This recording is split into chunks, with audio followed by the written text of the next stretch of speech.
বিল্লাল ভাই চোখের পানি কখনো খেয়েছেন?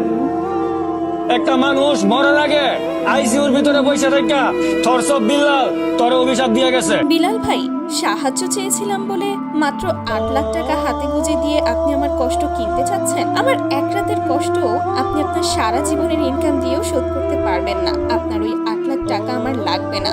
আমার চিকিৎসার দরকার নাই ভাই। আপনার ওই টাকা আপনি নিয়ে যান।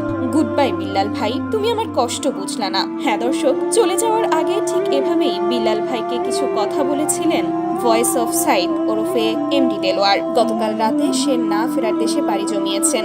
জনপ্রিয় এই কন্টেন্ট ক্রিয়েটর মনে অনেক দুঃখ কষ্ট নিয়েই ওপারে চলে গেলেন বোধহয়। অসুস্থ থাকা অবস্থায় লোকজন তাকে কি না কি বলেছে, সেই সব দুঃখ কষ্ট সে যেন মেনেই নিতে পারেনি। তাই তো সকলকে কাঁদিয়ে না ফেরার দেশে পাড়ি জমালেন। চিকিৎসার জন্য তার প্রচুর টাকার দরকার ছিল। এত টাকা তার ছিল না, সেজন্য চিকিৎসাটাও ঠিক মতো করতে পারেনি। তাই তো দেশের মানুষের কাছে সাহায্য চেয়েছিল থটস অফ বিল্লাল তাকে সাহায্য করবে, কারণ বিল্লাল ভাইয়ের কাজই তো সাহায্য করা। কিন্তু সেই বিল্লাল ভাই মাত্র 8 লাখ টাকা দিয়ে তার কষ্ট কিনতে চেয়েছিল।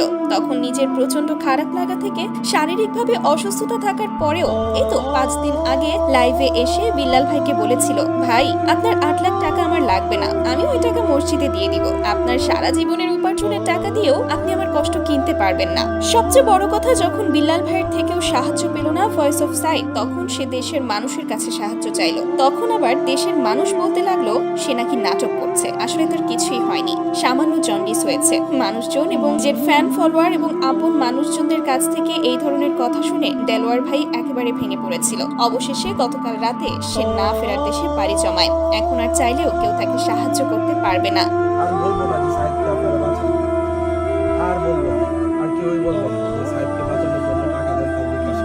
চাইলেও কেউ তাকে আর ভিউ ব্যবসায়ী বলতে পারবে না। জানিয়ে রাখি, ভয়েস অফ সাইদ মূলত বাংলাদেশের একজন পরিচিত ফেসবুক ও শর্ট ভিডিও কন্টেন্ট ক্রিয়েটর ছিলেন। সামাজিক যোগাযোগ মাধ্যমে তিনি সাধারণ মানুষের জীবন, আবেগঘন কথা, ইসলামিক উপদেশধর্মী কন্টেন্ট এবং মোটিভেশনাল ভিডিওর জন্য পরিচিতি পান। বিশেষ করে তরুণদের মাঝে তার ভিডিওগুলো অনেক ভাইরাল হতো এবং সাম্প্রতিক সময়ে তিনি গুরুতর লিভারের রোগে আক্রান্ত ছিলেন। সেই লিভারের কারণেই আজ সে না ফেরার দেশে। সে যাই হোক ভিউয়ার্স, এই যে দেশের মানুষ, বিশেষ করে দেশের আরেক জনপ্রিয় content creator thoughts of Billal, তার কাছ থেকে সাহায্য না পেয়ে এইভাবে আকুতি মিনতি জানিয়েছিল ভয়েস অফ সাইদ, এই বিষয়টিকে আপনি কিভাবে দেখছেন? অবশ্যই আপনারা আপনাদের মন্তব্যটি কমেন্টে জানাতে ভুলবেন না। ধন্যবাদ।